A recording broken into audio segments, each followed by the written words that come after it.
This podcast is brought to you by Contessa Digital. When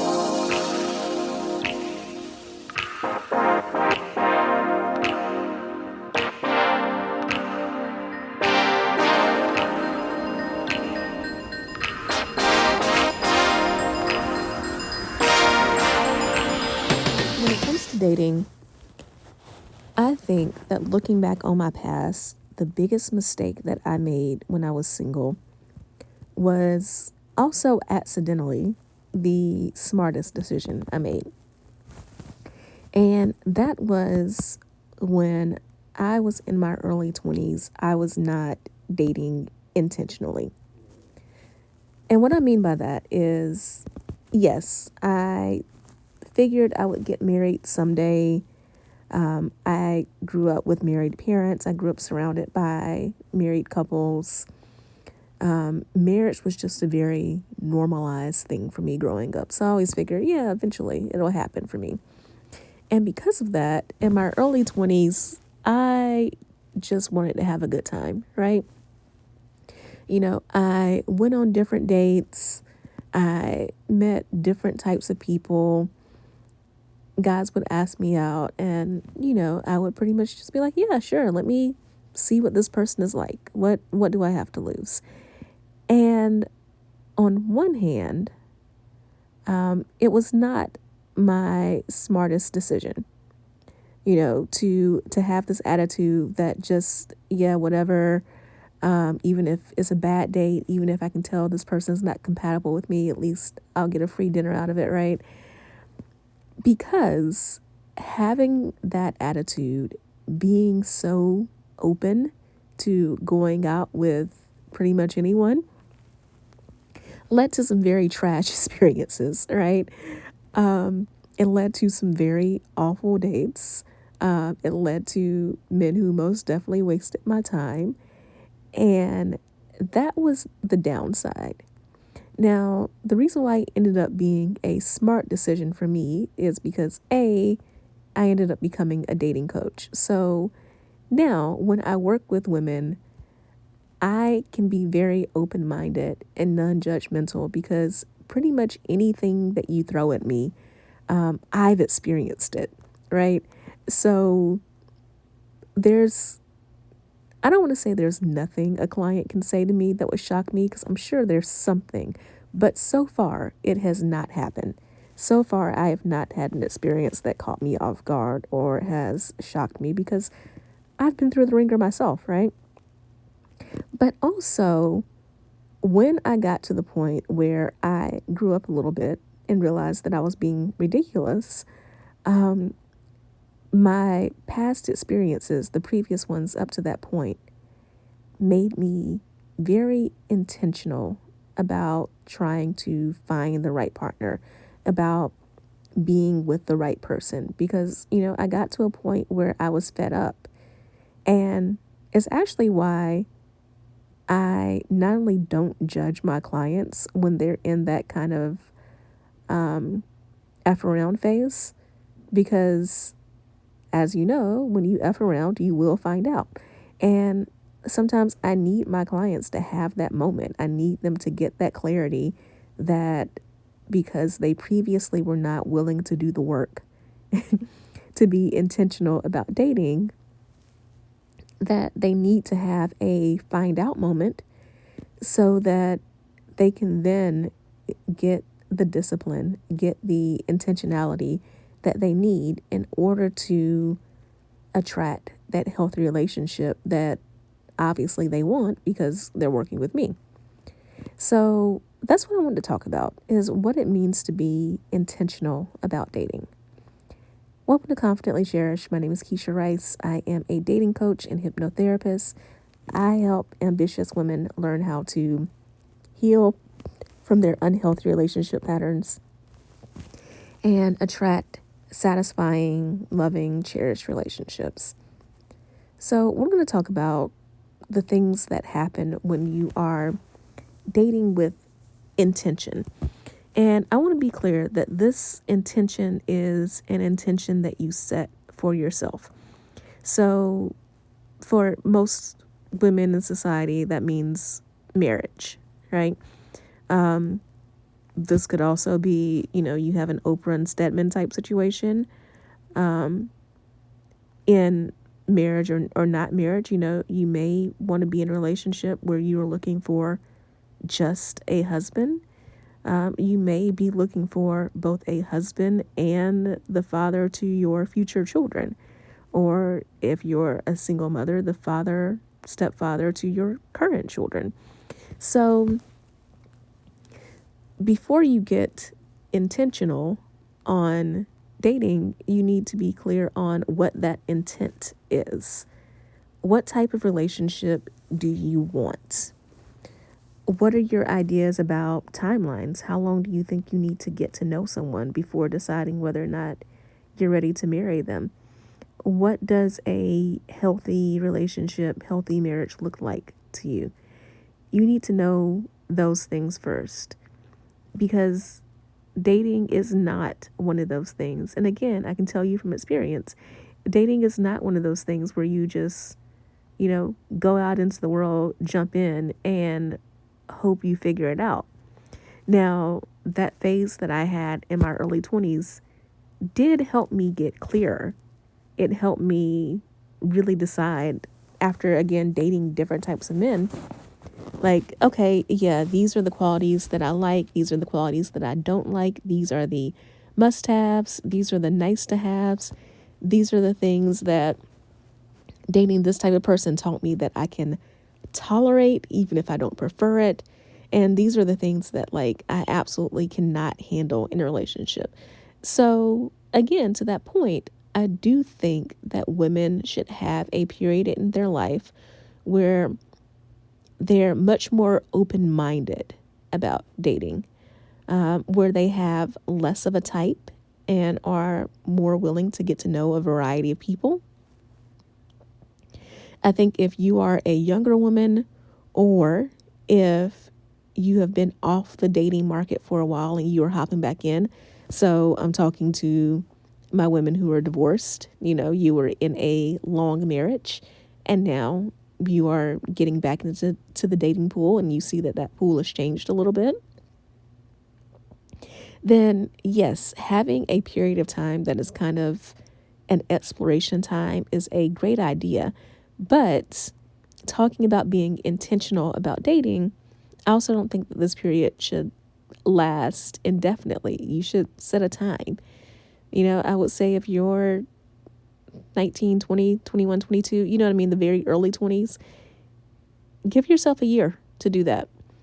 If you are divorced, widowed, you were in some type of long-term relationship and now you're single again, you had dating experience previously, so you don't necessarily need as long, but maybe a good 6 months to just get out there, explore, be open-minded, go on a few dates, get your feet wet again, practice your communication skills again, and then say, okay, now we're getting serious and we're going to really hone in on this intentional dating thing. So yes, the first thing is to know what the intent is. The second is to understand the unhealthy patterns that have led to you being where you are now. And what I mean by where you are now is single or in a situationship or relationship that's not satisfying, right? So you are in the dating pool because you've been single for a while and you still haven't met the right person, or you're dealing with a failed relationship. And also, even if, you end up in a relationship where it wasn't traumatic, it wasn't hurtful, but you just decided that this person wasn't aligned and you're getting back into the dating pool, or you had a period where you just chose to be single for a while and you're getting back into the dating pool. So it doesn't mean that anything bad had to happen beforehand, but if you are, again, getting back into the game after some type of break, or you're trying to up your game after a long time of not being in a relationship, you need to take the time to, again, look at any unhealthy patterns that you've had previously. You need to understand those. You need to know where they came from. And you need to have a plan of action for how you're going to heal from those and how you are going to do differently, how you're going to break those patterns. Oftentimes those patterns are generational curses. They're things that you behave this way in relationships because you saw your mother, your sister, your auntie's grandmother. You saw people in your line behave this way, but you now recognize that they're unhealthy. You now recognize that you have to be the one in the family to break the generational curse. And if you're taking on that responsibility, you can't just, again, hope and pray that things get better. You have to have a concrete plan. This is where oftentimes therapists and coaches come in because they can help you create that plan. They can help you, remain accountable to that plan. So again, we have to understand what our intent is. We have to heal from the unhealthy patterns, recognize them, and then heal from them. And then the third thing that we do when we date with intention is we have to be very willing to enthusiastically say yes and enthusiastically say no. So when we date with intention, we have standards and we have boundaries. We have deal breakers. We have must-haves in relationships. And when we get all those together and we write them down so that we have the reference to look at, we go out into the world and we date. You must be willing to say no to anything that does not look like the boundaries, standards, expectations that you have written on that paper. When someone gives you a sign that they cannot meet the standards that you set, you need to leave immediately. You need to not waste your time. And honestly, as a courtesy to them, you're not wasting their time either for something that you know is not going to work out. And on the other hand, when you meet someone who does meet those boundaries and standards and does look exactly like what you're looking for, you need to be willing to wholeheartedly say yes, even if it comes in a package that you're not expecting. Because here's the thing that often trips up clients of mine, right? That is, they will get clear on what it is that they need in a relationship, and they will learn to focus on those things and not be so caught up in these superficial things, right?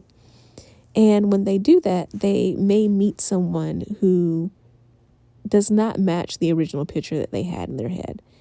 And it could be a looks thing. It could be I've had clients who've only dated within their race, for example, and they meet someone who fits their list perfectly, but he's different race, different ethnic background, and that catches them by surprise.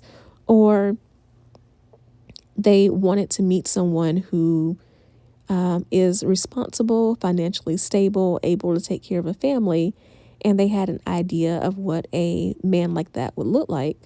They pictured in their head someone who is white collar, and then they meet someone who meets those standards but has a job in an industry that's, say, more blue collar, right?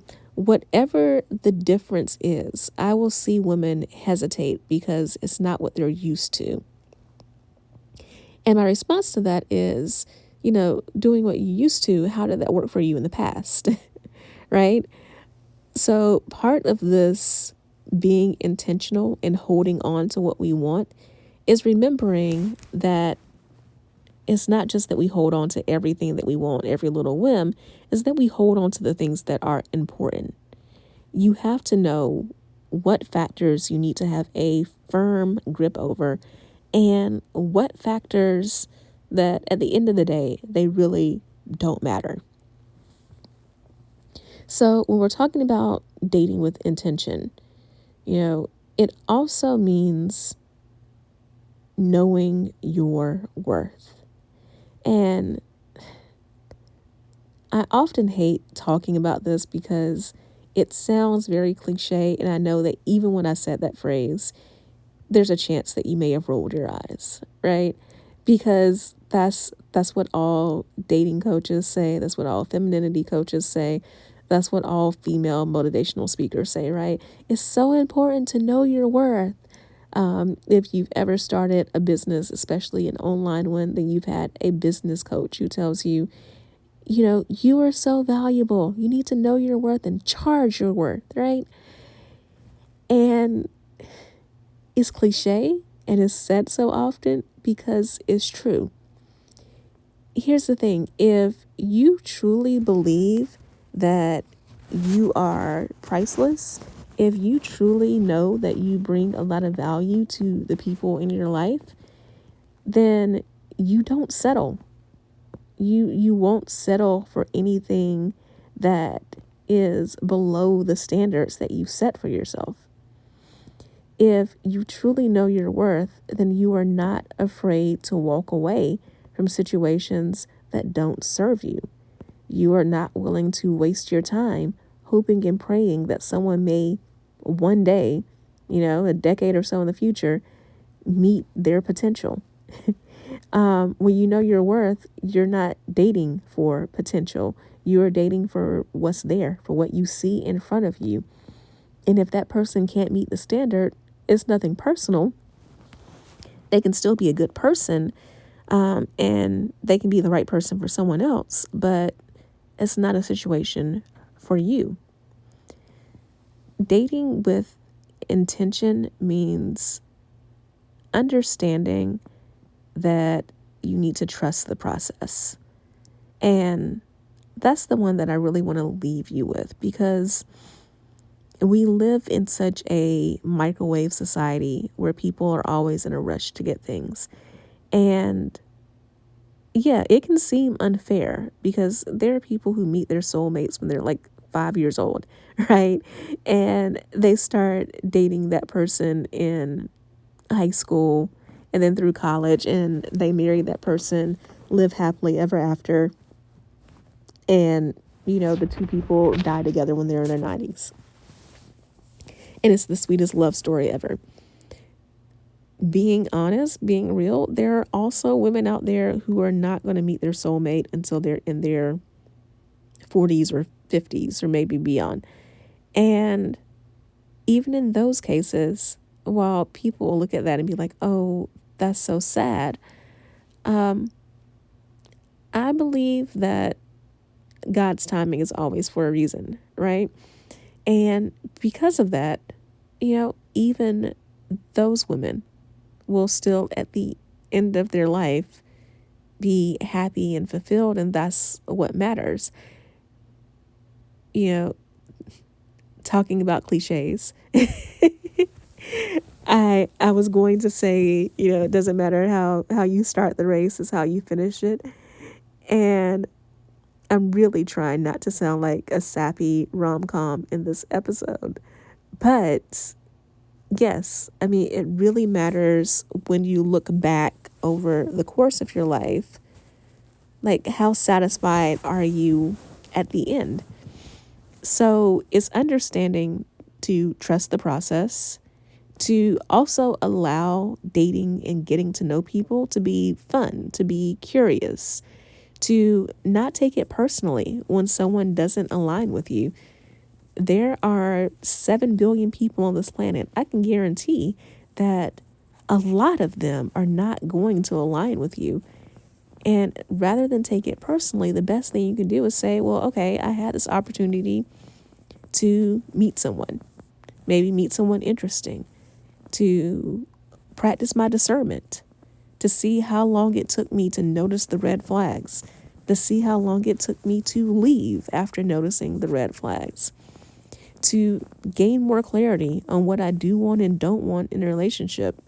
I dated this person, and from being with him, I learned I really love these qualities in him. When I meet my life partner, they need to have these same qualities. And also, this person taught me that I don't like it when a person does these things. So I'm going to look out for that and consider it a red flag. in my future relationships.